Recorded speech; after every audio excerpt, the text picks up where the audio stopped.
All right, what's good, people? We're here with another episode of Red Dirt Dialogue. Today we have Joel Gaines. How's it going, Joel? It's going really good. The odds are now for everybody that's either listening in their car or listening on their computer or watching us. There's a good chance that I'm not wearing pants. Hey, I just want to give a shout out to you and your mustache. I just want to go ahead and get that out the way that you have the best mustache of anybody I follow on Twitter. I appreciate it. I appreciate it. Yeah. So, first off, I want to say, how's life treating How's life treating me? you? Yeah, how life treating Man, it's good. I'm thriving. My kids are you? thriving. My family's thriving. I mean, we work really hard, but that's how you Yeah, thrive, right? I mean, we're yeah. doing good. That's awesome. That's awesome. Now, would you mind giving them a brief synopsis on who you are? Yeah. So my name's Joel Gaines. I'm the proprietor of War Lizard Tactical here in Southern Arizona, and I'm also the author of a sci-fi novel called Chaos Terrain. Okay.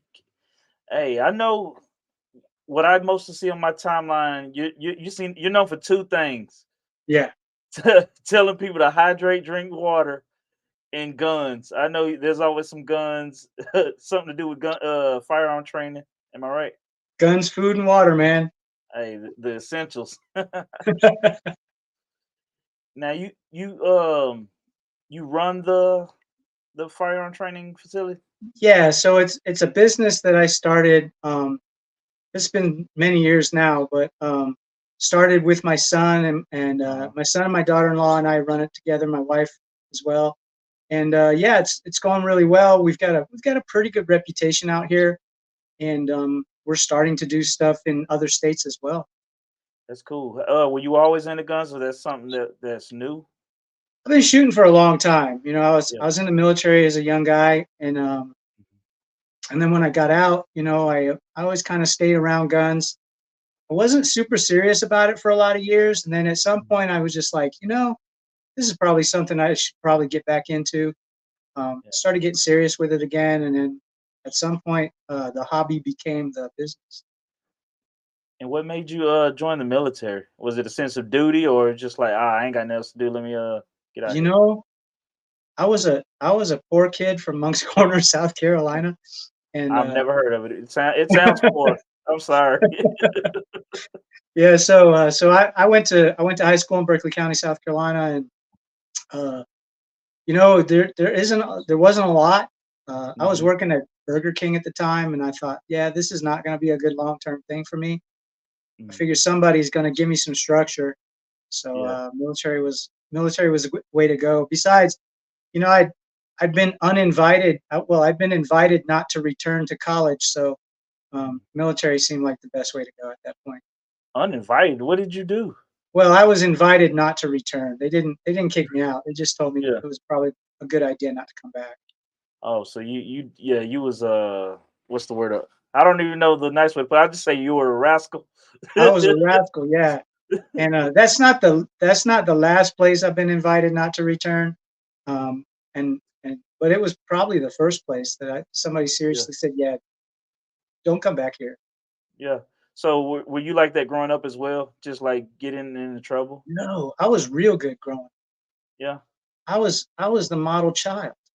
Yeah. A's or A's and B's? C's. I was the model child with C's. You sound like me. Hey, that's what I tell everybody. I was like, I'm the golden child. Like I tell you, I was pretty decent in school until like once the teacher stopped taking up the homework, I stopped really doing it, and then like they start back taking up, and I was like, oh well, I didn't do it. And Yeah, then once they put the letters in my math, I was done. I was like, I can't. same with me, man. Yeah, I took like ninth grade general math for 3 years. So Yeah, and I tested well, but I my biggest flaw was homework. When I get home, I want to go outside and play football in the middle of the yeah, street. and what's terrible? Now they don't have any. Yeah, I know. They don't even have textbooks. I'm always asking my kids, I'm like, "Where's your textbooks?" Because they'll come home with homework, and I'm like, "How am I supposed to be able to help you if I don't even know where you are?" And it's new language and everything. This ain't the same math we were doing. No, my kids are both math heads. They get that from their mom. My son's an engineer. My daughter's just super, super smart. Yeah. Um, and they argue about math, and I'm like, this is the most boring crap I've ever seen. Hey, it just made me think of when what is it, Homer Simpson? I think it was Homer Simpson who yelled out the window, "Nerd!" Yeah, exactly. It's something to be proud of though, but it's just like you said, they're probably talking mathematics, and you're thinking they're speaking French or something. It's French to me, man. Yeah, but I'm pretty sure you're proud of them, right? Oh yeah, no, they're doing great. Both my kids own homes. You know, they both Awesome. got good jobs. They didn't get any help from us, you Yeah. know, for those things other than just structure. You know, growing up, Yeah. we don't have money to give to kids. You know, so Yeah. we told them you have to earn it yourself. You have to make your own way, and Yeah. they're doing that. Yeah. So your time in the military, was it exciting? What, like, how did that go? Yeah, so my first duty station was in Korea in Mhm. Second Infantry Division, and that was chaos. Yeah. That was chaos. There wasn't a lot of females. There was a few, but not many when I was there, and it was considered to be a hard duty tour, so you couldn't have dependents and stuff like that with you when you went. Mhm. It was just a really strange environment. And then when I got back, uh, I decided that I didn't want to climb telephone poles anymore. Mhm. Um, and so I tested for Russian Mhm. and went to Russian school in California, Okay. and then went to Germany after that. Did some pretty cool stuff in Germany and elsewhere. Got to work with some other agencies besides the Army using those skills, and deployed to the Gulf War. Mhm. And I was out by '94. I had enough of it by then. The kind of Yeah. Clinton era kind of soured me on it. Yeah. Was But yeah, I got to do some cool stuff. I got to for the job that I had, I got to do some stuff very few people get to do. Yeah, it sounds like interesting. Like I always wonder what my life would be like if I had went to the military. But my dad, he was military. I know he did some time. I don't know what all he did. I just know he went to Germany for a little bit. He maybe did some stuff other than maybe one day I had him on the show and ask him. But by the time I reached high school, he was already back, and he had already advised me. He was like, "Don't go." I don't know if he just know he knew my character, like the way I am, because me and him are similar. We butt heads sometimes, but we're both like similar. So I can understand if that's what he saw. That's why he was like, "Yeah, don't go." I took to the structure really well. I Yeah. really enjoyed it. And then when I was an NCO, that was some of the best times of my life. Hmm. It's also some of the worst times of your life, you know? Yeah. Yeah. So the structure, did you continue that after you left the service? Absolutely. Yeah, I maintained that structure quite a bit. I learned a lot about leadership Mhm. and just the kind of person that I wasn't, but I wanted to be, Yeah. from a lot of the leaders that I got to.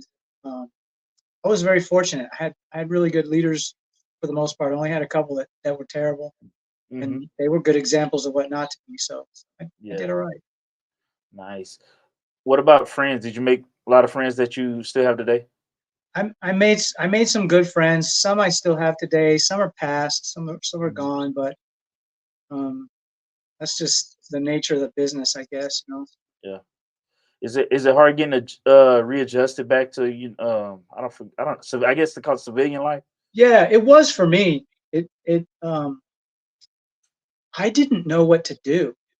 So Hmm. when I got out of the army, I had a brother that was in Florida, and everybody else was here in Arizona.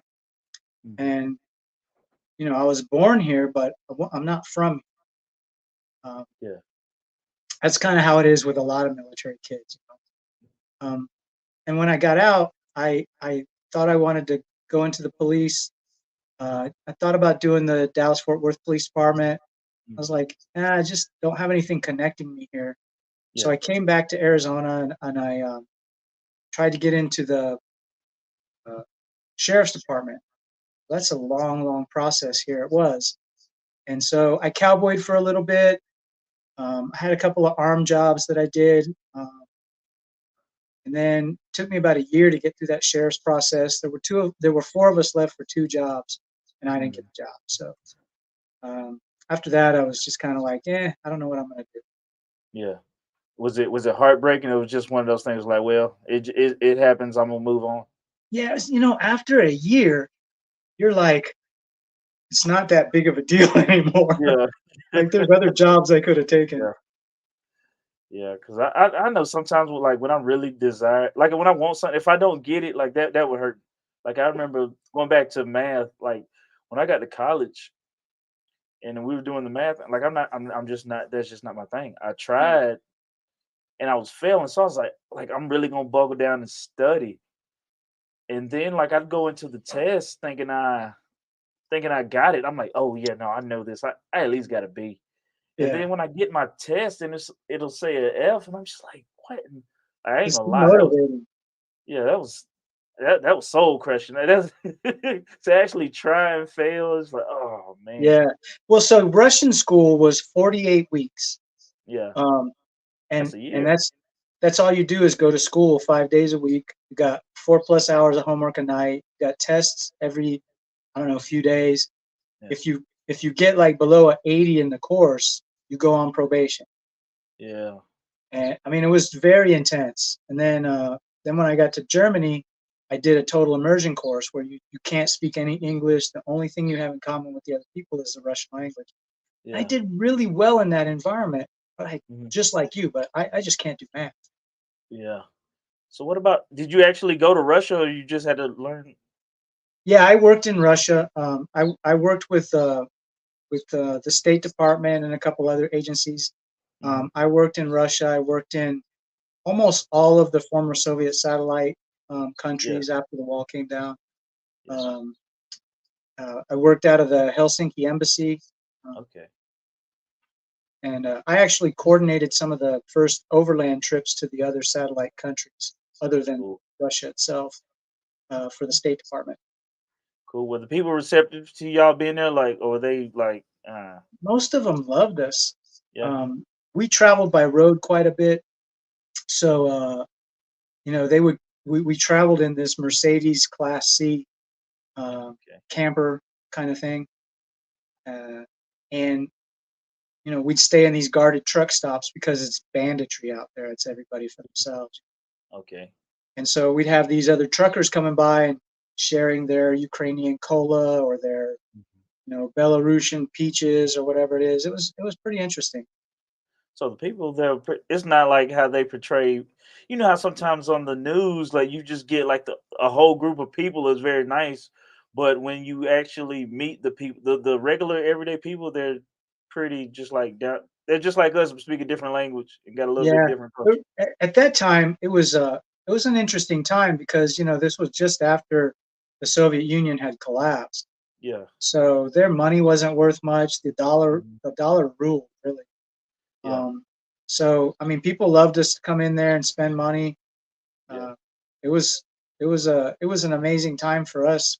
We could get pretty much anything for not a whole lot of money, Not bad. and but for them, it was like spurring their economy. Hmm. So, how did you manage to not get kicked out of of Russia if you would get kicked out everywhere else? Well, there is a story about that. Let's hear So it. the Marine Corps lounge, it's like a little cantina and bar kind of Yeah. place. I can't go there anymore. Oh, okay. In the Moscow embassy, I can't go there anymore. Bar So that fight? was that was another place that I was invited not to return. Yeah. Was it like a bar fight? Y'all had a brawl or something? It wasn't so much as a fight. I was in my cups and wasn't being very kindly to Marines. Oh, okay. Understandable. But all right, let's move on to the guns. Like I I I love guns, but I don't know much about them. Like I Yeah, used to always make a joke. I'd be like, man, guns, cars, and women. I don't know how they function, but I like them. So yeah. that was my So thing. so when it comes to like the different this is I talk about this a lot. When it Yeah. comes to like the statistics and Hmm. this gun works a certain way, versus this brand of the same Yeah. caliber works. I am no good at that. My son's a whiz at Yeah. that. He was in the business. He sold guns for a long time.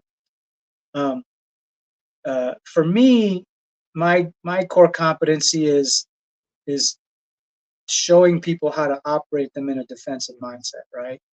Yeah. Um, there's guns that I like. I like them for certain reasons, but Mhm. you know how you got those guys that know the baseball stats and they can tell you like what team won Yeah. what, and this guy had so many RBIs, and Mhm. this I can't do that with guns. Yeah. What what would you say is the first thing a person should know before purchasing a gun? What do you want it for? I mean, Oh yeah. that's the biggest thing. What do you intend to do with it? You know, a lot of people buy guns uh, and treat them kind of like a magic talisman. You Yeah. know, they buy it, it's in a box, it's in the closet, and they have one Yeah. so they feel safe. Yeah. It doesn't really make you any safer at all.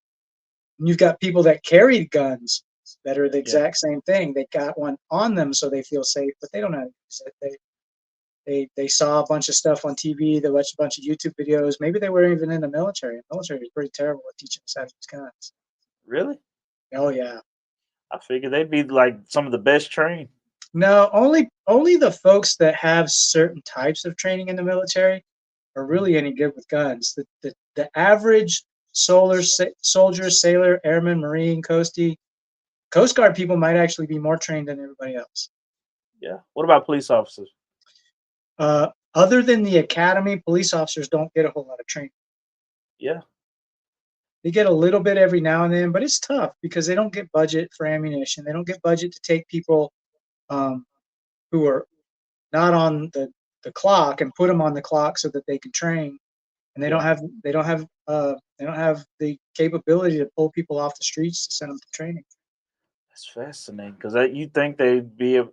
I mean, if I was running, I'd try to at least once a year. You have to keep going back in and getting, and then I'd want to educate because guns are being produced every year, every Yeah, day. so So they do have almost every agency has you qualify once or twice a year. yeah. But I mean that's a pretty um, manufacturing line sort of process. You know, Hmm. you go in, you do your thing, and then you're done. That's it. You know, you Yeah. shoot your rounds, you pick up your brass, you go back to your business. Hmm. And what we do here with our company is vastly different. We teach it like a martial art. So you start, you know, at the fundamentals level, and then you have to sort of graduate out of that level. You might take that course one time, you might take it 7 times. At some point, you graduate out of that level before you could take the other courses. Okay. So when you graduate, they come with a plaque, a medal, a trophy. We have a chip, a casino chip. I'll grab. Maybe I've got one handy. We have a casino chip that's got our logo on it, and they're different colors for different levels. Oh, So when you cool. get that fundamentals course done, you get a gray chip. Yeah. And that's just our communication to the student that they can start taking, you know, the more defensive stuff. Um, and then once you take that defensive pistol or defensive carbine, whichever it is, you get a red chip. You Hmm. might take that course one time or multiple times. You get that red chip, and then you can start taking the things that are like vehicle-based incidents, low light, no light, compromised positions, all different kinds of stuff that are more scenario-based and Yeah. um, more focused on a certain type of application of those skills. So in the beginning, we're talking about techniques and skills Uh-huh. and knowledge. And then in the middle, we're looking at um, a few more techniques, but more skills and a little bit of tactics. And Yeah. then in the higher edge, we're talking about more skills and a lot of tactics. Okay. Do people usually go through all three courses, or do they usually get like the first course and they're like, "All right, I'm out." Yeah, we used to have so our retention rate is very high. Very So good. people will come back to our courses. About 83% of the people that take our courses will come back to another course, whether it's a higher level course or not. Yeah. And then the higher level people, the people that go through the progression, that's probably about 46, 47%. Yeah. And what sort of people like who usually come to you? Like, is it just like regular guys off the field, or is it like who usually comes to you?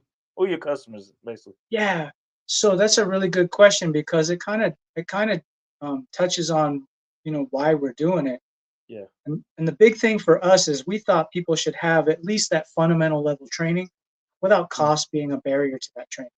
Yeah. So our fundamental level courses are $45 if you have Uh-huh. your own equipment. And if you're renting ours, it's $95. We provide everything. Yeah. Um, and that's really inexpensive for training courses, but we want to touch people who otherwise wouldn't train. Yeah. So we get everybody. We get everybody from 8 to 88. Mhm. Um, we've we take people as they come, and because if they're going to own guns and they're talking about defending themselves, they've got to figure out how to do that in the context of who they are. We can't make everybody John Wick, Yeah. So whoever they are, that's who's coming, and that's the context we're trying to train them in. Some of those people will never get past the fundamentals courses because they just don't have the physical capability, Mhm. right? Or some don't have the desire, and Yeah. then some people have been training with us and have taken everything we've done for 4 years plus, and they we teach them how to drive around tracks really fast, frontwards and backwards. We teach them how to bail Mhm. from cars. We teach them how to stop driving so that they can engage the enemy. All of that sort of stuff. Um, but some people will never get there, but they Yeah. still should get some sort of training. So if we only trained the John Wick kind of wanting, the people Yeah. that wanted to be that, I think that we would be doing a disservice to the community. Yeah, that's cool because I like when you were just explaining, I never thought about getting out of a car. Like I never thought about the automobile bill part of it. I was just thinking Right. like, okay, I'm gonna go walk around these targets. That's the hardest part for people when we do this course is to stop driving and to take a seatbelt off. Yeah. What can you elaborate more on that? Because Yeah, I I'm mean everybody's focused on the targets and they've just driven around this track. We have a 1.2-mile track at our facility. They've mhm. just driven around that track as fast as they possibly could in their own Yeah. vehicle, by the way. Yeah. Um, and then they've come up to this cone at the range, and they have to now transition from driving to engaging people.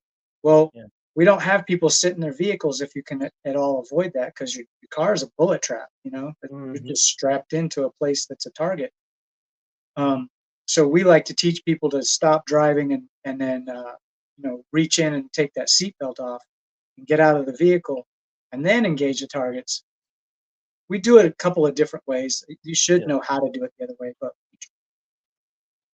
want people to not sit in the car. Yeah. Um, but figuring out, okay, I have to put the vehicle in park. I have to Mhm. take this seatbelt off some kind of way so I'm not tangled up in it. We have a Yeah. certain way that we teach that. And then I have to get back to the back of the vehicle or to another piece of wall or something like that so that I can engage these targets. But when you drive up, you're focused on the targets. So Yeah. the hardest part for everybody in those courses is the act of no Mhm. longer being driving. Something else I was thinking about if I have my gun in the car, um, if I'm in the car with my gun, should I have the gun on me or should it be somewhere like on the seat? What's the best? What would you Yeah. say is the best place So to have it? on you is, I mean, if it's on you, you know exactly where it is, and it's probably Yeah. not going anywhere. Yeah. If you slam on the brakes or you get into a collision with a wall or another vehicle, or maybe a vehicle is what you're defending yourself against. Um, having that having that gun anywhere else but on your person Mhm. is injecting risk that you don't need. And there's a use case for this. There was a shootout back in the 80s in Miami. It Yeah. had two FBI agents spent almost the entirety of the gunfight searching around in their vehicle um, Man. for the guns because they had laid them on the seat, so that they would be ready when they got there. Yeah. It's easier to just we have such efficient draw from the holster now that there's no reason to keep it outside the holster or Yeah. a fanny pack or whatever it is your carry method might. And is this common like where people will have I'm pretty sure gunfights aren't common, but as far as they go, having to use one in a car, you know what I mean? Well, so in In the order movies, you always see them shooting through the windshield and stuff like that. yeah. Yeah. And we discourage that because what if you have passengers in there? Now you're in this enclosed box, making Hmm. the gun go bang over and over through the Yeah. windshield. Windshield can deflect those rounds too. It might not, but it can. Yeah. Um, that's another thing that we do during those vehicle classes. We have people shoot windshields, Yeah. um, so that they can see, what those rounds do when they hit that glass. But yeah, people put guns everywhere. They put them in those little magnetic things. They put them in their cup holders. They put them in their center console. They put them on the Hmm. seats. They put them under their thighs. Yeah. Um, is that those? I mean, you do you, boo, but you're just Yeah. injecting risk Yeah. because it's. We try to teach people to do things that have a closer to 100%, Yeah. efficacy when you do it. We would oh yeah, now I remember. Women. Are women very active in this group too, or is it just mostly men? Well, so when we first started, we weren't getting very many women in our courses. Hmm. Um, but then we got a few kind of all in one group at one course, I remember. And then they wrote a bunch of Google reviews for us. Yeah. Those Google reviews are super important. I mean, that's like a big trust index. Yeah. And so then we started getting a few more trickling in, and then some guys would bring their wives and girlfriends and stuff. Yeah. Um, and now our courses are almost evenly split, men and women. Yeah. Because I'm starting to see more women on social media. I wasn't sure if it was just a social media thing, but I always encourage women because you hear women all the time, especially online, talk about how dangerous the world is, and like I'm telling, and I always encourage the ones I see online. I'm like, there's most of you cannot take a man, especially if he's drugged out or something like that. Shoot, most men can't take out a drug. Most men can't either.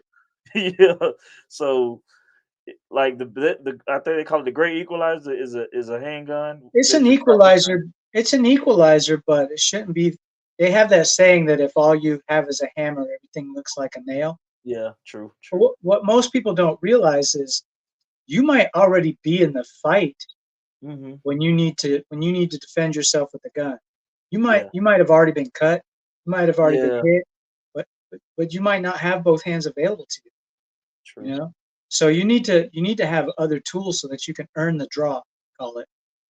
Um, So like combat training is Yeah, what so hand game. something else, it could be Krav Maga, it could be BJJ, it could be we do something called Counterblade Concepts and Martial Blade Concepts on Tuesday nights, and Hmm. that's free for people who come out. We don't charge anything for that. I don't teach it; I'm a student. Yeah, But you need something else, some grappling, some wrestling, because yeah, you're probably going to have to earn the draw. It doesn't matter what the tool is. If it's a gun, it's a knife, it's a whatever, a taser, it doesn't matter. You're yeah. probably gonna already be in the fight before you even know you're in a fight. And it should be seen as a last resort, right? You should always try to de-escalate the situation before it Yeah. comes So down. one of the things that we teach is avoidance. We Yeah, uh, we teach people how to measure their own awareness, so that because if you can measure it, you can manage it. So we teach people how to measure their own awareness and kind of what to look for, because there's a lot of profiling involved when it comes to looking for bad guys and keeping yourself safe. hmm, So we tell people what to look for, and what some of the clues are that might be yeah, a situation that they want to avoid. yeah, I'm gonna give people acronyms and color codes and things like that so that they can sort of understand where they are in all of that. yeah. I used to hear. I don't hear it as much because we haven't had the news hit us with a barrage of it. But you used to always see a lot of police shootings, and then I know some people complain. They be like, "Oh, why didn't they just shoot him in the leg?" Yeah, And I've shot a handgun, and it's not as easy to hit a target as it looks. Could you explain why it's not? sure. So a leg is small moving target, right? A head's a Mhm, small moving target. mhm, So we're teaching people to shoot center mass. Um, it's funny because we have people that come out for a defensive shotgun course, and most of the people that come out for that are either got grandpa's gun, yeah, or they went to a gun shop and they were small. They were a woman, an elderly person, or something like that. And yeah, somebody said, "Oh, just get a shotgun because you don't even have to really aim it." yeah, And we have people miss when we put them under stress with shotguns, at yeah, fairly close range. So Think about police. Um, their hit rate is actually very low. Oh They yeah. don't they don't hit their targets at a very high rate. I've heard it recently said, and I don't know where this comes from or how true it is, but it's like a 17% hit rate. Man. Um, I'm sure that statistic is out there floating around somewhere, or Hmm. everybody wouldn't be saying it. Um, but I think a lot of that is because it's really easy to miss, and when you're under Yeah. stress and you don't have that memory dialed in from practice, Yeah. just a lot of repetitions, then yeah, you're gonna miss. And then also another thing I hear him say is like, why did he shoot him so many times? Can you explain that a little bit? Yeah. Well, so from a police standpoint and a defensive standpoint as a civilian, it's a little bit different. Um, Explain from the civilian standpoint. yeah, so from the civilian standpoint, you've got to assume. I mean, you're talking about a hole, that big around, Hmm. or maybe a hole that big around. Hmm. It's not like in the movies where you get shot and you fly back 6 feet, crash into some furniture or something like that. Yeah. Um, these bullets, the trauma they cause, usually, I would say, often, I don't know a percentage or anything like that, Hmm. isn't going to cause enough trauma to have you lose enough blood, like this much blood, right? A little bit Yeah. more than that, so that your brain function isn't there anymore. Yeah. So until you go through that hypervolemic shock, unless they've hit something major, you're basically just leaking, Yeah. and that leak can sometimes be almost non-existent because of the if you look at knife wounds, a lot of times knife wounds they're so sharp that Yeah. your body just kind of shuts down the blood for that for a little Hmm. while. So the body is the amazing thing, and it's for as soft as we are, we're actually pretty hard to kill. Yeah. A lot harder than a lot of people think. They go, Yeah. "Oh, it's just all about shot placement." Okay, so shot placement. All right, so you got a target that big that you're trying to hit, even though you're shooting center mass. You got Hmm. a pretty small target that you're trying to hit Yeah. while you're under stress. You might be moving, you Hmm. might be running, you might be running backwards. It could be anything, and most people don't practice those things. They Yeah. go to the range, bang, bang, bang. They've got no stress on them at all. Mhm. That's easy. Yeah. Any fool can press a trigger, and any fool with a little bit more knowledge can teach the other fool how to press a trigger. True. Like I seen one video it was a while back. Um, Police officer. It was the guy. It was a guy filming from inside his car, and he kind of was egging it on, which I didn't like. But there was one guy looked at his mind like he looked demon possessed, and he was coming at the officer, and the officer kept telling him like, hold off," like. But then he just unloaded on him, and it took more than one shot. Like it Yeah. was I want to say around like 8 to 10, Well, there and the was guy that one where the guy shot that one guy 12 times, right? it yeah, you And that talking about guy the was same? clean cut, wearing a blazer. Yeah, yeah. I think we're talking about the same one. And Yeah. it's just he keeps coming at me, has a look in his eye. It's just like it's wild. Somebody who's determined. And Hmm. determined, we say determined, but when we say determined, we say it from like a rational thought, rational mindset. Hmm. But people that are engaging in this kind of violence, we call it asocial violence. Hmm. People that are engaging this, they're not rational. And so No. the things that impact us from a rational mindset don't impact them the same. Uh-uh. So I talked about asocial violence. There's social violence and asocial violence. So social violence is like the animal kingdom competing for resources. Who gets to eat? Who gets to breed? Who gets to, eat first? Whatever it might be. Yeah. Um, we have that. We're animals in the animal kingdom. People don't think about that really. And then the Mhm. asocial violence is sort of the same competition for resources, Yeah. but they're gonna kill you instead. Yeah. It's like I'm not just trying to harm you. I want you out of the No, picture. we're not bumping chests, arguing over Yeah. a parking spot. I'm gonna kill you. And I think we we apply that social normalcy bias to Mhm. situations and say, "Oh, why did he do that?" Well, because the guy was out of his mind and he was quote unquote determined. Yeah. to cause as much harm, knowing that he's probably going to die in the process. I mean, it's a reason they call it senseless violence. Like some things it just doesn't make it just doesn't make sense. Some folks are just Yeah. evil. I saw one video a while back. I want to say at least 5 or 6. Guy, young guy, was beating up a female police officer, and then as the other people, the other cops were driving up, he started. He took her gun and started firing at the cop car approaching him, and they got out. Ended it. But it's like what makes a person go to those lengths? Yeah, I mean, we've had social violence bred out of our society Yeah, at yeah. least two good generations, right? Mhm. Zero tolerance for kids, fighting at school, all that kind of stuff. Don't hit Bobby at the Yeah, playground, all of that kind of stuff. Well, that's how animals establish a pecking order. yeah. That's how animals earn and learn respect. Mhm. And then when you don't have that, then what you have is these young people whose the only thing they know how to do is hurt. Yeah. And it's either they're going to get hurt or they're going to hurt someone else. That Mhm. social aspect isn't there anymore. Yeah. I mean, it's even important. It's not just important for a person like that's being quote unquote bullied to fight back, but it's important for the bully because most bullies they just like picking on weak people that won't pose a threat to them. But like just like you compare it to animals, like if you seem to even make it look like you want to fight back, they'll back down. Yeah, absolutely.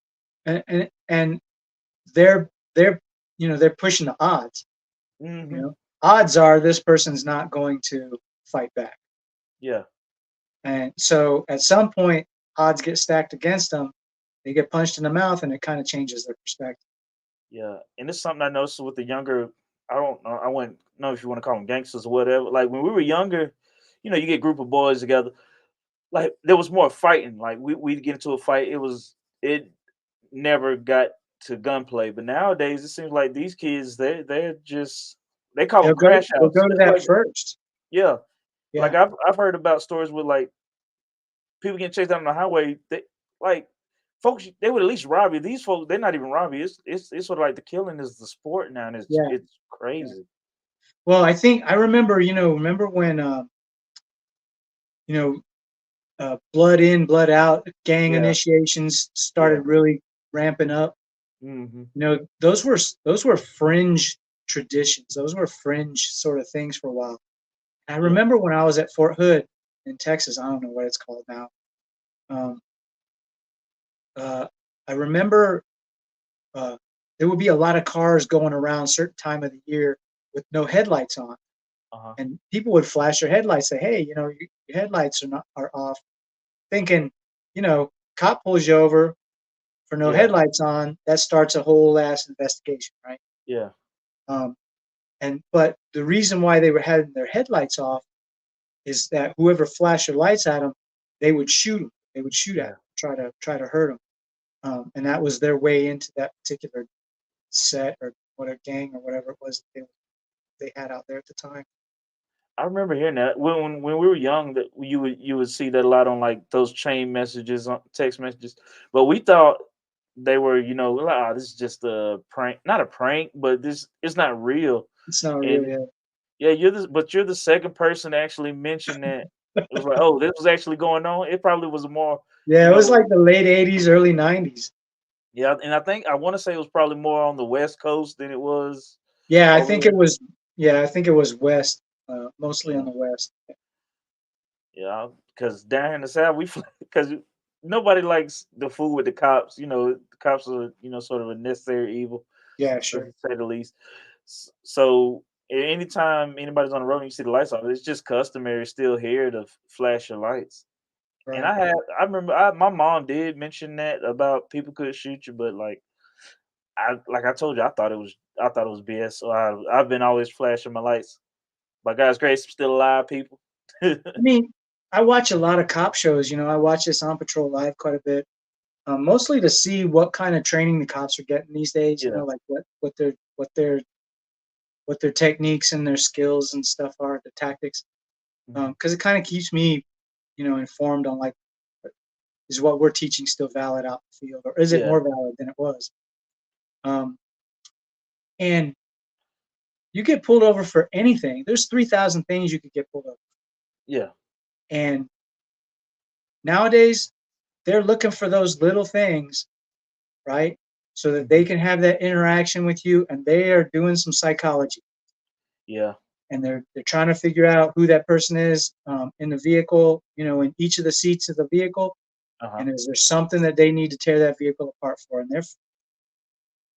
I would say 70% of the time when they pull these cars over Yeah. is either drugs or alcohol in the car. Mhm. And so they're going to keep doing that. So I mean, people keep giving them reasons and tag light out. You got two tag lights, one of them's out. They'll pull you over for that. Yeah. Your lights are not on. They'll pull you over for that. Mhm. I got a buddy, he's out now, but he served some time. He was driving a car. It was a bunch of stuff. Like, he was driving a car, that didn't have it wasn't registered. He had a gun on him.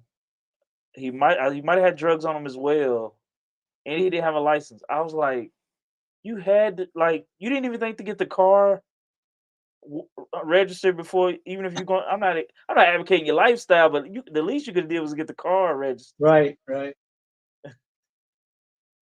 But Yeah, it's it don't take much to get that investigation going. yeah. And I want to ask you this question, not to demonize cops or anything, but have you had cops give you any trouble or anything? Even though because I'm pretty sure you do everything by the book, but sometimes you get a You know, young guy uh, trying to make a name for himself. Not really. Yeah, I haven't really had a lot of interactions with cops. yeah, Um, we train a few, yeah, uh, and honestly, the only thing that I remember was a was was a sheriff's deputy getting really frustrated with me. yeah. So I get this phone call that my son has chopped off the tip of his finger in culinary, right? Oh shoot. And and I have my daughter, and she's supposed to get to freaking gymnastics or something. She's little, Hmm. and so I'm gonna try to drop her off and then get to him or something. I don't even remember what the situation was, Yeah. something like that. But I get pulled over after I make this left-hand turn. He pulls me over and he goes, "You know why I pulled you over?" And I'm like, "Yeah, my my daughter tried to get out of her car seat. Yeah. I was yelling at her, as I Hmm. was going through there."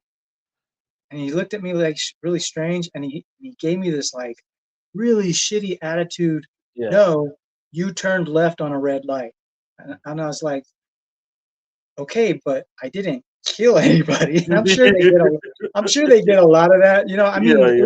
it was clear I probably wasn't paying attention. I had a lot going on, a lot of Yeah. moving parts, and Yeah. I turned left on a red light. Yeah. But he was like a lot more mean about it than I thought Hmm. it required. Yeah. But that's probably the worst I've ever. I mean, like that's nothing, right? Yeah. Yeah. That's probably the worst. And before we switch subject, have you what would be the proper if you're getting pulled over and you have a gun on you, gun in the car? What's the best way to behave yourself so you don't cause any friction between you and the officer? Yeah, so I roll down all the windows. Mhm. That way, as soon as they get to the back of the car, they can already start seeing in. Yeah, And that's super important if you've got darker tint. yeah, If you roll down your windows, they might not even check your tint. So if your tint's a yeah, little bit, darker than it probably should be, yeah, that's a good way. But keep your hands on the steering wheel, 10 and 2. yeah, And as soon as they get there, Um, I usually I would have my license and my concealed carry card yeah, uh, together. I hand them both of those. yeah, Keep your hands, where they can see them. A lot of times they'll look at that concealed carry card. They'll see that they'll already know that you've got a concealed card if you have one, yeah, yeah. because their dispatcher will have told them. Oh, okay. And they might say something like, are you carrying today? You don't Yeah, touch yours, I don't touch mine. It kind of yeah, depends. yeah, If you start acting hinky, if you're reaching around in the vehicle, yeah, if you're looking, like won't meet their gaze and stuff like that, they're gonna probably yeah. pull you out of the car. Being suspicious. Yeah, I mean, and each state has their own laws about whether you have to, divulge whether you're carrying or not. In our state, You don't have to divulge it unless you're asked. Yeah. Um, but for me, I think it's a good idea to go ahead and just let them know. Hey, just letting you know for both of our safety, so neither one of us is surprised. I'm carrying a gun. I've got it at my 3 o'clock. If there's a round in the chamber, that kind of Yeah, yeah. I don't. Uh, I've been pulled over a lot lately. I hope I didn't just jinx myself. thing. Yeah, don't do But that. yeah, they usually ask them like, "Do you have any firearms or any dangerous weapons on you?" And I'm like, It's "Nah." a it's a standard question now. Yeah. Uh, I don't think. I don't think I've. I haven't. I don't give them any. I know one time I was. I get pissed off when I'm in the passenger seat and they Yeah, come by and ask me. And I'm like, "What are you asking me for? I'm not even driving." I don't get loud with them anymore. You know, when I was young, yeah, I used to get they could see I had an attitude, but like I don't try to bring too much unwarranted attention to me. I know one time I was pissed at my friend because I was letting him drive my car and I was taking a nap. We were working together. And I woke up and he was like, "Get out the car." My friend went, I was like, "For what?" And I looked, seeing the cop, he was like, "You want to search the car?" I was like, "For what?" He was like, he asked, and I was like, "You should have told him no, because I know you can tell him no." yeah. And Well, because if you I tell them no, they're just gonna get a dog. they could got out. We were coming from work. I was almost home. It was something happened up the street from my house, and they were looking for a guy. They're looking And for everybody. yeah, so I was just like, and it was one of those days. You just a long day. I just want to get home. You just Yeah. woke me up out of my sleep, and I knew my rights, so I was just gonna be like, nah, Yeah, so it used to be most states you didn't have if you were a passenger in a vehicle you didn't have to divulge who you were. yeah, But almost every state now they've added a law where if a cop asks you for ID, you have to provide. yeah. I give it to him. It's annoying. I'm not even gonna lie, because it's like I'm not even. I remember one time I caught a flat. No, I had a blowout on the side of the highway, and luckily, I say luckily, well, it was luckily for me that a cop pulled somebody over up up the road. So I walked over to the cop. I flagged him down. I didn't walk up on him because I didn't want him to feel in danger. And I asked him, "Hey, do you have a jack so I can, jack my car up?" And he gave me one, but he also checked my ID. And I'm like, "What are you checking my ID for?" And I get it, but it's just like if I was, because I felt like, It's just why making would sure I you didn't have any warrants. yeah, but I'm like, why would I come to you if I was? Oh, but criminals not very smart a lot of times. Oh yeah, yeah, true, true. You know, I've some are, but most are not.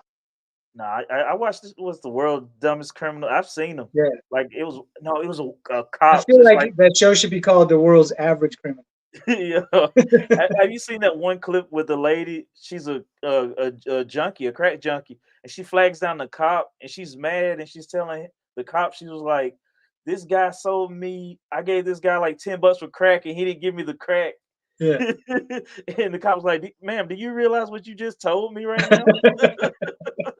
You want me to arrest him because he didn't give you the drugs you tried to buy. Yeah, and then they went over and asked, and the lady was like, "My son don't sell crack." And then he was like, "What do you do?" And she was like, "I'm a prostitute." And I'm just like, "Golly, this is just one big this is just one big mess." Man, Yeah, folks, it's funny the things that cops look for. They're good at the psychology, man. It's hard to hide stuff from them. That's the one thing they get a lot of training. yeah. If you don't know what to look for, yeah, they'll get you. Because I've been questioned. I had to go in for questioning twice. Once, I tell a story because I'm innocent. Once because they thought they accused me of robbing a liquor store. I didn't rob the liquor store. And but it was weird because everything was just like the movies where they put me in a room for 30, 40 minutes by myself. There's that big glass window. Yeah, They come in, ask me about what happened. I tell them what happened. Then they try to repeat it back to me with some details messed up. And I'm like, nah, and I'm sitting there correcting them, and then they're pissing me off because I don't want to be there. yeah. But luckily I got out of that situation fine. And another time where there was actually a shooting in front of my no, behind my car. We were at this what we call it, the bootleg is. What a what? It was basically where they're selling alcohol illegally. It Oh was yeah, it yeah. was No, I used to ride with one. yeah. So we were down there at this bootlegger's house after the club one time. Everybody that's where everybody used to go in our town. We after the club we go to the bootlegger, party a little bit more. And so my brother opted to get out the car to talk to one of our friends. And then as I'm pulling out of the driveway, I see another car, and I'm asking him, no, I'm telling him to go forward, and he shakes his head no. I'm like, go, like, but he was like, nah. And so I pull out, and then I see my brother walking through, like, there's trees in the yard. He's walking through the trees, coming to get back in the car. So I stop, and as I stop, I hear gunshots behind my car, and I look back, and the guy who waved me forward, he's shooting outside the car, and then there's another person over by the trees. They're shooting back and forth, and come to find out, the dude that was behind said we trapped him in there, and because he ended up getting shot in the chin, and but he didn't die or anything, but he ended up telling the cops that I was trying to set him up, and I was like, I didn't even know who he was, Yeah. and it was weird because the cops told me he was running around the streets telling everybody not to talk to the cops, but I'm like, well, he talked to the cops. What kind of mess is this? So I got involved in some junk that I didn't have nothing to do with, but That's funny you mentioned bootleggers. Yeah. So I was in high school, probably 11th grade, maybe 12th grade, maybe senior year. mhm, Um, and there was a guy that had a wasn't a Charger, but it was kind of like that. It was a long purple car, mhm, 70s, had like a 440 Magnum in it or something like that. yeah, Um, and he used to go from Monk's Corner up to Pinopolis, South Carolina, and get liquor and bring it back down to Monk's Corner. yeah. And so I went with him a couple of times. And the to keep out of jail, the local magistrate told him he had to disassemble his car and leave it that way. And if they ever saw it on the road again, that he was going to prison. That's crazy. I don't think I've ever had anybody look at me like that's just crazy all in itself. I know That guy one time, looked after me. He was huge, a really yeah. tall guy, and and he didn't let anybody mess with him. It's crazy how like the criminals sometimes they look out for the younger kids. Like, we Yeah, had like drug dealers and stuff in our neighborhood, but they never were like, "Hey man, you gonna sell these?" Like, how it is in the movies. They're like, "Hey man, you gonna sell this crack for yeah, me?" Like, nah, I didn't get that. Like, they were just like, "Hey man, stay in school. Hey, keep playing football. I see you out there." Or they'll be like, yeah, "Oh, you going to college? That's cool." Like, they be wondering. They were most concerned if they found out you were going to college and you were home for the weekend. They would just be like, "Oh, how are the girls?" That's all they cared about was the girls. yeah. So it's But it funny because we both went to the same college. He was a year ahead of me. Oh, We yeah? both went to the same college, and I got invited not to return, and he graduated. I got a buddy of mine like that too. He's nah, I'm not gonna tell all his business, but he ended up Yeah, yeah, graduating. I'm the one that dropped out. I'm supposed to be the good kid, and I dropped out. But I don't yeah. have a It works police out record. that way sometimes, you know. Yeah, I don't have a police record. Never been arrested. Never even been in the back of a cop car. Been questioned a few times. Wasn't my fault. I was innocent. But it just is what it is. Yeah. So you say you're writing. What's Yeah. what's what's going on with that? All right. So uh, it's been about a year and a half ago. I published a book called Chaos Terrain. It's a science fiction book about the first exploration of Jupiter's moon Europa. Oh So snaps! so that moon, scientists have been thinking for years and years and years that because there's water under the ice cap of that moon, that there's potential for biology there. Mm, So imagine finding any kind of life outside of Earth. yeah. And there's a couple of other places that they're looking at too, but that one seems to be the most promising. And so the book that I wrote is about a NASA and Space Force joint mission Mhm. to go to Europa and do some exploration. And it sounds boring telling No, it, I but like it's it. got a lot I'm of interested. twists. It's got a lot of twists, and the ending will knock your socks off. So what motivated you to write a book? Well, about 30 years ago, I had this idea Mhm. about this story, and it was just a sentence: "What if such and such and so and so?" Yeah. And I can't say it because then you'll know what the ending is. Okay. Okay. Um, and I wrote 3 chapters and sent them to an editor, and she was like, "Meh." And then I got them back and read them, and I was like, "Yeah, this is pretty boring." Um, so I didn't really do anything. Mm. I just decided maybe I'm not very good at that. I Yeah. always wanted to be a writer. Okay. And then I saw Mark Sibley self-published Mongol Moon. I never heard of that. Is that another sci-fi book? Yeah, so Mark Sibley's another one of the guys that are sort of in our little corner. Okay. Um, and Mongol Moon's about World War III. Oh, okay. And so I saw him self-publish that, and then he got a publisher after that. And Oh, I'm like, I'm gonna write this book. yeah. So I just started writing, and I would write a couple hours every day, and I got it knocked out in like 8 or 9 months. Uh-huh. Um, and self-published it, did all the art, did all the editing, everything, and it showed some modest success. And then I got a publisher. Cool. So we're actually rewriting the book to Uh-huh. make it a little bit a better told story. Uh-huh. It's like we're like creating the director's cut of the book. Okay. It's got more scenes in it. It's got things that weren't in the first book. I think it's going to be a better story. It's gonna come out in audiobook.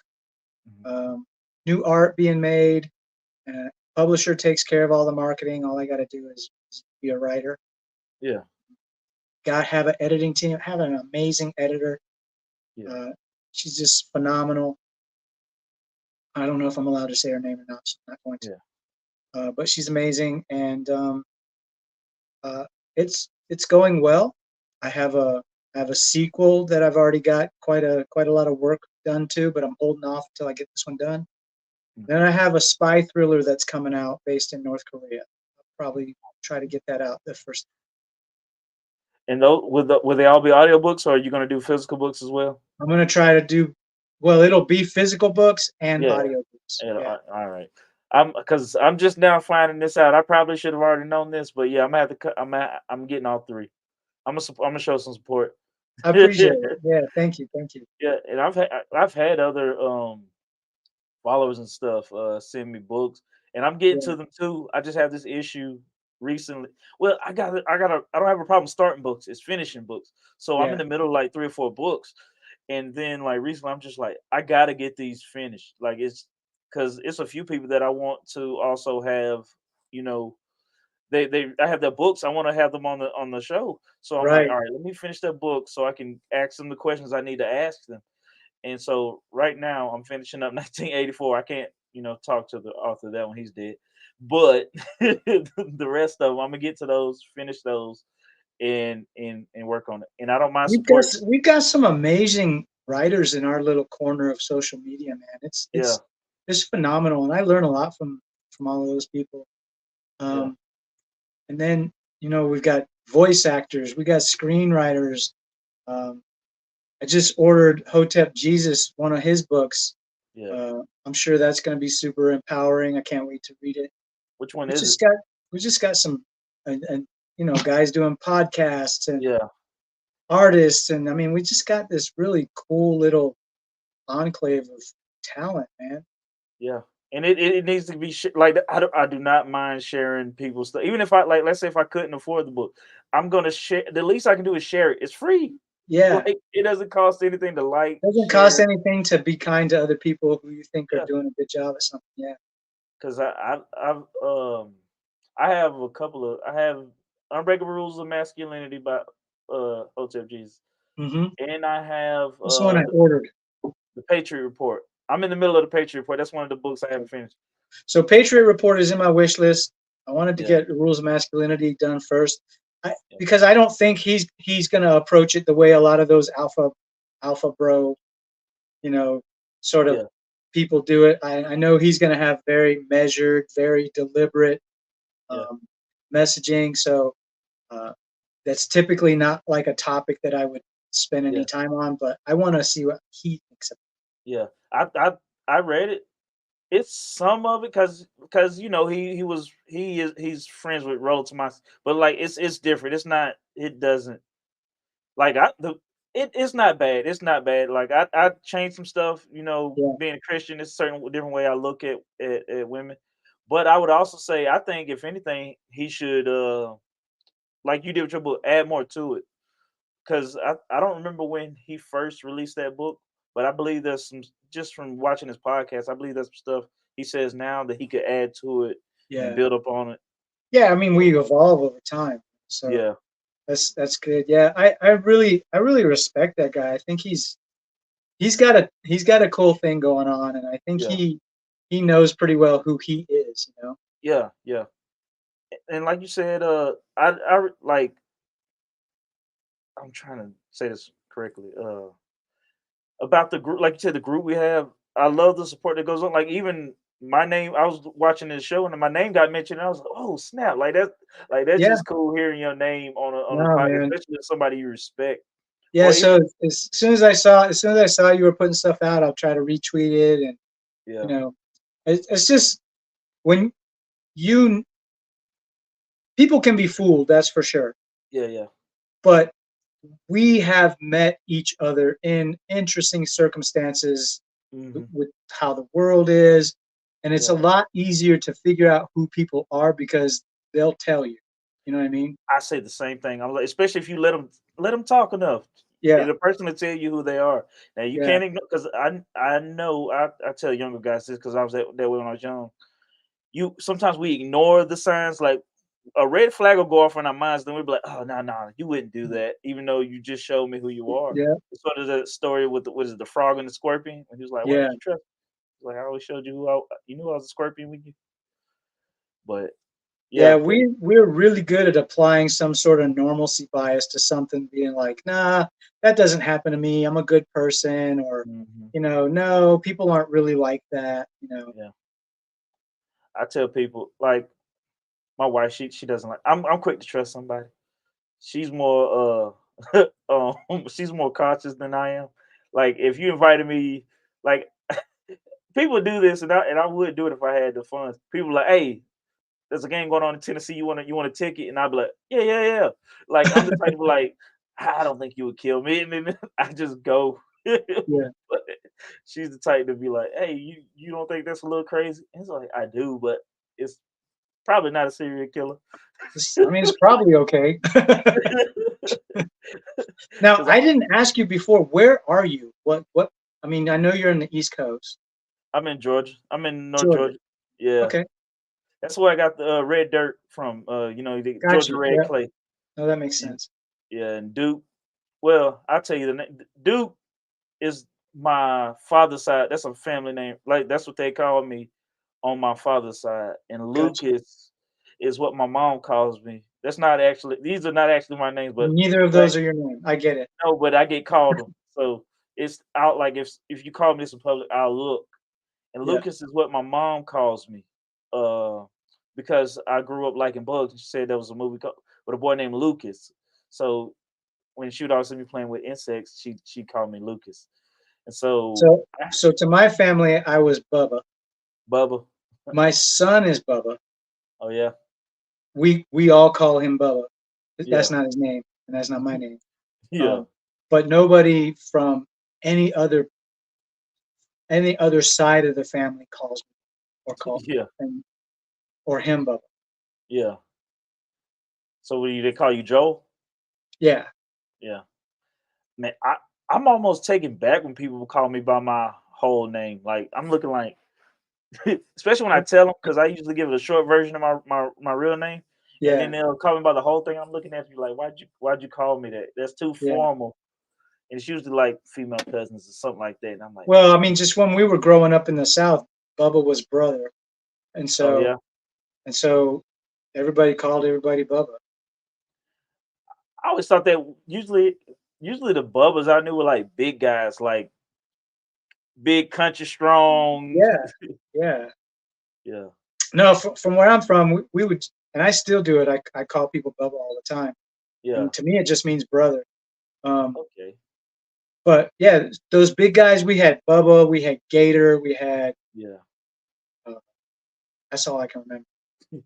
It's I love the country because people have some crazy nicknames. Frog. Yeah, I'm trying to think. There's one guy. Well, he's kind of. I don't want people to know. There's Long John. I don't know how he got that name, but you got. I remember this one guy named Holiday. Uh, I I know why this guy was called this, but it's I hate. You, do you have? It's you grew up in a small town, right? Well, I my dad was in the Navy, so I grew up Oh, all you grew up different everywhere. kinds of places. But you know how in small towns there's either like a famous wino or like famous wino or Yeah, famous yeah, crackhead. We had the town guy. Yeah, yeah, we had one. His name was Punk Tyrone. Everybody who from games will know who Punk Tyrone is. His name was Tyrone. He was, of course, homosexual. yeah. And I mean, he was actually a cool dude, but he was kind of weird. Other than being, homosexual, he was kind of thrown off, like kind of crazy. But it's like Yeah, so everybody. Go ahead. everybody what called him Er- what? No, I was gonna say everybody knew him. Everybody, called him Punk Tyrone. Yeah, He answered to it. yeah. I mean, so I lived in Jacksonville for a while. That's a weird place. Yeah, Um, it's something in the water. uh, well, uh, Goose Creek, South Carolina, Charleston, South Carolina. uh, I went to school in Moncks Corner. I lived in a place called Ladson. It's all just little communities. yeah, Um, uh, trying to think where else. But I lived in South Carolina twice yeah. because about every 5 years we would move. Hmm. Um, lived in Japan as a kid, as a small child. Hmm. I didn't move. Like I said, I didn't move back to Arizona till I was out of the army. Yeah. Had never really lived here till then. So how does Arizona compare to the South? Like, do you like it more or Uh, what's it? I'm a desert rat now. Uh-huh. Just it was 112 today. It's a little bit Shoot. humid. Humidity's probably 22% right now because we got a little Yeah. storm system going on. We're dying. It Um, sounds like it frying alive. but it's not frying. It's the humidity, right? So we can't Uh-huh. handle the humidity. And Oh, I don't have air conditioning. What I have is evaporative cooling. I don't So even know what we that have is. this box that gets water pumped through some medium, right? Uh-huh. Like a like a filter, Oh and man. a fan blows through that, and that air gets blown down to the house. That Oh cools us off because it puts a little bit of moist, cold air coming through there. How you yeah. hold up a towel in the wind and the towel gets Mhm. cold. It's just, Yeah. Okay. but it doesn't work when it's humid. Mm. So we're getting ready to go into our monsoon season. Oh shoot. Yeah, so we got about a month and a half of high humidity, and it's going to be hot, high humidity. So that'll be terrible. How do you prepare for that with clothing wise? Like you just like, oh, I'm wearing. Now you probably wouldn't wear shorts because you burn your legs.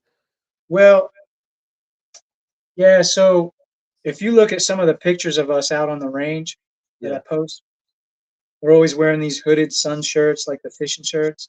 Yeah. And that's because, yeah, you'll burn up. But this Saturday, I'm wearing 7-inch inseam Lululemons out to the no, Fabletic Yeah. Yeah. out to the Yeah. range Yeah. and a sun shirt. Shoot. Now I know why you're such a big advocate for drink. You're a big advocate for hydration. Hell yeah, man! I'm constantly Yeah, every day drink water, drink no water. matter what the Most people don't. So yeah, most people will have a cup of coffee or two or three in the morning. They'll yeah, drink a soda with lunch, yeah. and then they'll have a glass of wine with dinner, and that's all the liquids they get. Hmm. Mm, That's not enough. I mean, you should be drinking at 1 ounce per 2 pounds of body weight every day of water, and a little bit of coffee. If you drink coffee regularly, it's not a diuretic. For you, Yeah, it's only a diuretic. If you don't drink it.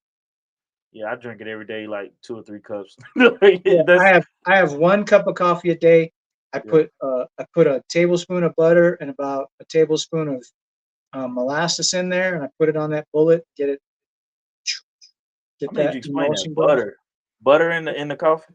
Yeah, butter in my coffee. So black coffee with butter, molasses, and I put it in that bullet blender Hmm. and blend it all up so that it gives a little bit of a froth when I pour it into my cup. That's my cup of coffee every day. That's new. I can drink it black. I don't usually drink it black unless I really wanted to hit me. Because I ain't gonna lie, when I put creamer in, it's not really gonna hit me like that. I drink it black when I just wanna. I'm like, all right, I need a real Yeah, kick. I got something to do.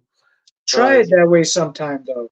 yeah. Put your coffee in a blender with some butter and some molasses and blend it up and then pour it to your cup. Now I gotta go find some It's, molasses. I know it is gonna be molasses. But you could use honey, you could use sugar, it don't that's what matter. that's what I use. I use honey because I try to stay away from the white sugar. I heard Yeah, how bad it was for you. So yeah. usually, if I'm sweetening something, I'm sweetening it with honey. Honey works too. Yeah, but I'm trying to think. Well, cause I remember when I seen you post about water so much, I thought you might have died from not died, of course not died, but Yeah. I thought you might have come close to death from like dehydrating one time, and you just like, all right, I'm gonna spread the Well, gospel of H2O. so one time I did, but that's not the reason why. Yeah, I just had a really bad night's sleep this one time when we had a class, yeah, and I didn't drink much water, and it was like 50% humidity and 116 degrees, right? hmm And my son is teaching the class, and I'm out by the police cars near the track just yakking, right? yeah, And well, most people like the day of a something, they'll start drinking water, pounding fluids, and yeah, you really need to start hydrating several days before your event, you know. And yeah. I just didn't do that, and I was tired. I hadn't gotten much sleep, so my body just wasn't operating very well. I hmm got I did get sick. Um, but I was already big into hydration by then. But that just kind of It's, every now and then you get something that just kind of underscores, like, yep, that's what happens when you don't do it right. You know? hmm Yeah, I know people they try to say you should drink water first thing. I'm not gonna lie, I don't do it. I don't drink water first thing. Usually, my first thing is the coffee. Yeah, I'll drink the coffee first, and then I'll drink the water right behind it, or like maybe 20 minutes behind it. There has been sometimes where I'll get ahead of myself and I'll be out, and I can start feeling myself. I'm like, oh yeah, I don't. I yeah, feel a little off. I should have drank some water. Let me find some water. yeah. I either drink anywhere from 8 to 20 ounces of water in the morning, first Yeah, first thing, and it's usually I'm drinking that water while I'm preparing coffee. yeah. So Yeah. there's a big debate. Are you a room temperature water or ice cold water drinker? So I have water. I usually drink tap water Yeah, right out of the tap. yeah. That's most of the water I drink throughout the day. When I hmm get home, my refrigerator makes bubble water, Oh yeah, so I get cold, but I don't put ice in it. Just yeah. however it comes out of the refrigerator, bubble water in this. I'll drink two of these tonight. See me, I'm a room temperature water for the most part. Yeah, Like I like especially if they're in the bottle, I'm just gonna turn it up like that. I don't even want it cold unless like I've had one of those days where I've just been outside for so long and I've yeah, sweated for a lot. And so when you come in, your body just feels so heated that I'm like, all right, I gotta cool myself down with cold water.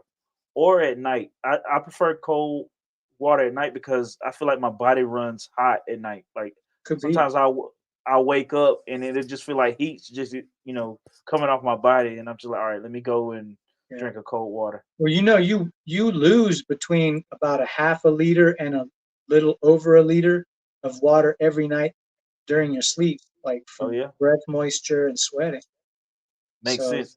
And it so sucks because go ahead. yeah, getting that first drink of water is a good idea. Yeah, it's a battle with me and water at night because it's like I can drink a lot of water before I go to bed and I'll be good, Yeah. but I don't want to have to keep getting up to go pee, and it's just like I'd rather have my sleep uninterrupted. But Yeah, sometimes it doesn't. I try to quit around 8 o'clock. I try to quit Yeah, drinking more. most time it's just like, all right, it doesn't help, and then I'll just end up going to the bathroom and pee in the middle of the night, and then I'll just drink out of the sink. I'm just like, all right, wash Yeah, my hands, drink out the sink, and get back yeah. in bed. I got a question for you. All right, what's up? I'm a storm eater at night. A storm? What's a storm eater? So I I every now and then I'll have breakfast of eggs, right? I'll Yeah, eat 4, 5, 6 eggs. yeah, Every now and then, not very often. Usually, I don't eat from the time I go to bed until dinner time. uh huh, And when I eat dinner, and I'm immediately eating yeah, yeah. until probably an hour, 45 minutes before bed. And Yeah. I know that's probably not very good for me. Um, what's your eating habit like? No, mine's the same. But the weird thing is, I could skip dinner. Like I'm not hungry now, and I could go to sleep. But if I don't, I'll wake up around 3 or 4 in the morning, and I'll be hungry. Yeah, and I'll be in there making a cheese sandwich or something Yeah, and then, like my body, I I will not go to sleep. My body will not let me go to sleep until I get something to eat. And as soon with as I, some calories on board, right? yeah, and Yeah, it's like, I oh, call that storm eating. I think I read that somewhere. Storm. yeah, I'm gonna have to say that one. Yeah, it's terrible because, like I said, I'm not even hungry, and but Yeah, I know that I have to put something in my stomach like because, I'll be full yeah, and I'll still eat. yeah, because Like like I, like if my stomach was a hotel room, there'd be baggage. There'd be baggage in the hall. You know what I'm saying? yeah, yeah. I mean, if it was like 2 o'clock, if I ate a nice sized meal at 2 o'clock, I'm not gonna be hungry. I could drink water or Yeah. Gatorade or whatever, and it'll last me. But So what I think I'm gonna do is start doing something like that, where I eat like 2, 3 o'clock, yeah, light dinner, yeah. maybe a little snack, a little something, something, some Mhm. fruit, something like that.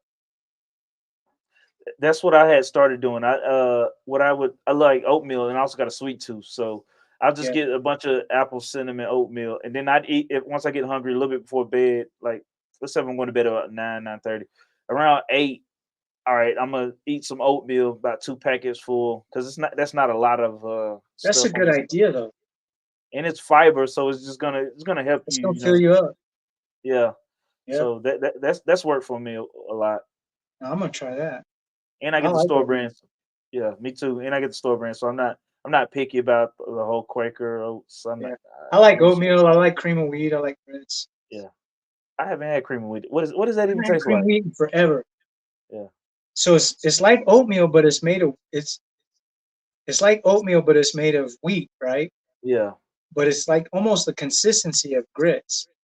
Oh yeah, So it's like I would sweeten it. I would put like sugar and cinnamon and stuff like that and eat it. So I don't know. Imagine grits being made out of wheat. You put sugar in it. I'm saying, hey, all right. Good night. I'm talking to my wife. Gotcha. I can't hear nothing else you're saying. You just text me. Usually the family they make it. Somebody makes an appearance at least once or Every twice. show. That's the way it Yeah, should every be. show. That's Yeah, the way it should be. I don't mind. Like I don't want to be one of those people like get out of the room. No, it Like doesn't need to nah. be highly produced, man. It just needs to be authentic. Yeah, the most important. I got my light so you can see my face. I know my. I think my first 2 episodes I'm using you one couldn't too. quite see my face, and then so I borrowed a ring light from a friend, and then I got a new mic from my brother because the first two they sounded like I said they sounded like I was recording in my bathroom. This one sounds a little better. I still can do some soundproofing in the room, so it's not as much echo. But other than that, it's getting there. It's and then I got this green screen behind me. Oh, that is kind of. Oh, now I remember why I had that light on. It's because it was like once you turn it off, the screen, this backdrop, it fades a little bit, so it's Yeah. not as prominent as it was. But it's I'm all gonna get good. one for the back of my seat. Yeah, that's this one was actually the one she. This is my Father's Day gift. So this one was actually cheaper than the one for the back of the seat. I don't know if that was because I don't know why. I've got everything. I've got green screens for an entire studio. I've got mics. I've got booms. I've got everything. I don't use it anymore. It's just all Yeah. packed away. And so I was thinking, like, do I go set this stuff up for this? And I Hmm. was thinking, nah. Yeah. But I do It's have a ring light, so now I feel like an influencer. yeah. Did you see my thing about being called an influencer the other day? I think it was yesterday. I got called one. No, me. I said You I got said I called. don't feel right calling myself an influencer. It feels gay. I know. Like, I who are we influencing? Like, Yeah. influence yourself. It feels weird. I don't like the name because I said I was like I don't know the definition of influencer, but it feels like manipulator to me. Yeah, And I I'm like, mean, to me, like all the stuff that I post yeah. about like drink water and do push-ups and stuff like that. Most of that is like to keep me accountable Hmm. because I'm terrible. I'm lazy. Yeah, same. But I figure if it helps somebody else too, why not Yeah. make it public? That's how I Um, feel. and I'm preaching to myself. I'm 60, Hmm. so I got a little bit of knowledge that's been built up over the years that what Yeah. to do, what not to do. A lot Oh, of what not to do. yeah. Um, that maybe somebody else could learn from, and they don't have to go through some of the pain that I've been through. Maybe they can thrive in certain areas where I'm thriving. Yeah. Um, but influencer, nah. Here's the Yeah. thing. I used to tell people, I said, about time you start thinking you're somebody, go to somebody else's house and try to tell their dog what to do. Yeah. You don't have the And same then you'll be brought back down to earth where you belong and you get to go. or get a cat because cats they don't listen to Cats nobody. don't care, right? Yeah, I don't.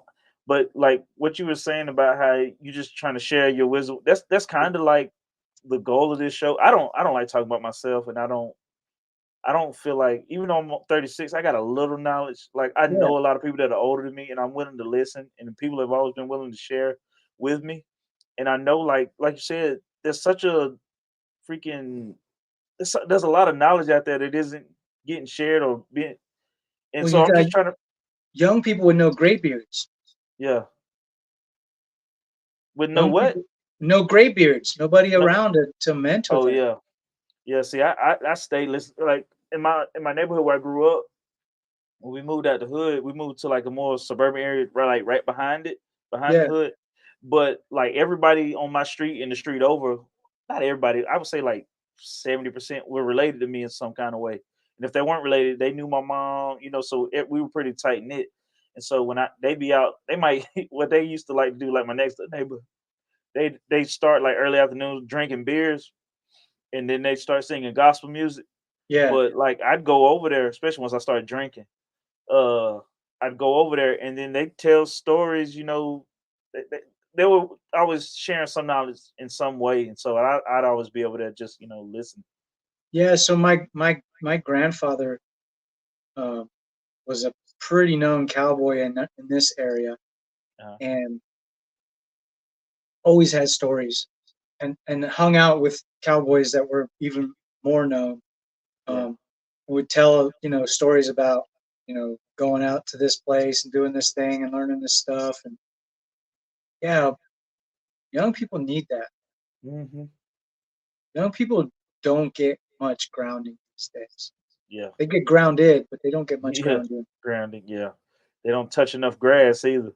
No, It's too connected to electronics. And I'm not saying that like I've conquered because this Twitter thing, sometimes it has me by a chokehold. it gets us right. Yeah. But I try to remember, like I've been doing more walk. At least I'm like, all right, I've been inside too much. Let me go outside and at least walk around the neighborhood. Get some sunlight. I tell my son that too, because sometimes he don't want to go outside. I'm like, come on, man, you gotta get you some sunlight. Yeah, it's important. It's important. Yeah.